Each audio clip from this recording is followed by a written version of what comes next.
kahit naman po ako na supporters ng EDSI, ay hindi nga po lubos akalain ito.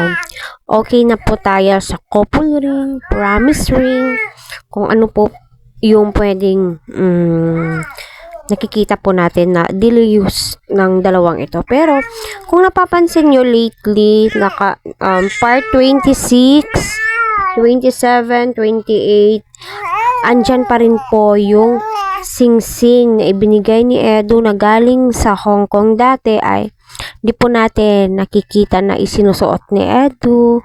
Minsan nahuhubad, minsan meron. Si Viancy until now andun pa rin po sa kanyang kamay. Pero lately itong si Eds, palagi niya na pong suot. Di ba hinanap po ng mga viewers, Edu, bakit saan na yung sing-sing na binigay mo kay Viancy, bakit hindi mo suot? Pero ngayon suot na po niya. Kaya patuloy po nating suportahan ang Team Kalingap, Kalingap Rab, Kuya Val, wag po natin skip ang kanilang ads.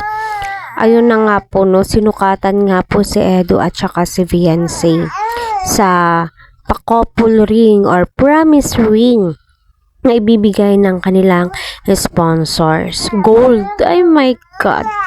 Sana all. Kaya pagbutihin nyo pa, Edu, wag po kayong papadala sa mga basher kasi andito po kami na makikipag-away talaga. My God. Para alisin yung mga basher na yan, no? Nakakapanggigil. No, sarap tirisin. Pero di po yan maiiwasan yung mga basher. Normal lamang po yan, Kaya patuloy po natin silang suportahan, no? Huwag po natin skip ang kanilang ads, mga kalingap. At marami pong salamat sa lahat ng nag-subscribe sa aking YouTube channel. Ayan. Kwaoy, naganan.